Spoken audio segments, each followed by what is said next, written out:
Hello সবাইকে, কেমন আছেন সবাই? স্কিনের পিগমেন্টেশন, আই ডার্ক সার্কেল এবং ড্রাই লিপসের জন্য বিশেষ যত্ন নিয়ে আজকের এই ভিডিও। প্রথমেই আমি ব্যবহার করে নিচ্ছি থানাকা ফেস প্যাক। এই ফেস প্যাকটা স্কিনের পিগমেন্টেশন দূর করা সহ আরো অনেক উপকারে আসে। যেমন থানাকা ফেস প্যাকটা প্রতিদিন ব্যবহারে ত্বকের উজ্জ্বলতা ও গ্লো বাড়াতে কাজ করে, আমাদের স্কিন মসৃণ এবং নরম করে, আমাদের স্কিনকে ময়শ্চারাইজ করে, ত্বককে রোদে পোড়া থেকে রক্ষা করে এবং রোদে পোড়ার যে দাগ সেটা সারাতেও অনেক সাহায্য করে। রেগুলার এই থানাকা ফেস প্যাকটা ব্যবহার করলে ত্বকের ব্রণ সহ নানান ধরনের দাগের যে সমস্যা সেই সব কিছুর সমাধান পাওয়া যায়। এই থানাকা ফেস প্যাকটা আমি ব্যবহার করছি প্রায় 7-8 মাস। আমি অনেক উপকৃত হয়েছি। এবারে আসলাম ড্রাই লিপসের সমাধান নিয়ে। মেলাও লিপ স্ক্রাব, এটা ব্যবহারে আমাদের লিপ অনেক সফট হয়, মরা কালো চামড়ার সমস্যা থেকে মুক্তি পাওয়া যায়, লিপের যে কালচে ভাব তাও দূর হয়, একটা হালকা গোলাপি রং আসে। এটা আমি সপ্তাহে অন্তত 2 বার ব্যবহার করি।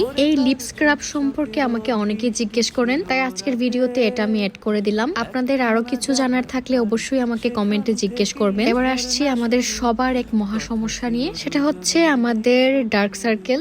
আই এরিয়াতে ডার্ক সার্কেল নেই এমন মানুষ মনে হয় আর পাওয়াই যায় না। সেই ডার্ক সার্কেল দূর করার জন্য একটা ভালো ক্রিম তো অবশ্যই প্রয়োজন। ডার্ক সার্কেলের জন্য আমি ব্যবহার করি TW ক্লিনিকের রোজ আই ক্রিম। এটা আমাদের চোখের নিচের ফোলা ভাব দূর করে, রিঙ্কেলস কমায়, সফট এবং স্মুথ করে। সব মিলিয়ে এই ক্রিমটা ডার্ক সার্কেল সমস্যার সমাধানে অনেক বেশি কার্যকরী। তো এই পর্যন্তই ছিল আমার আজকের ভিডিও। সবাই অনেক বেশি ভালো থাকবেন। সবাইকে টাটা।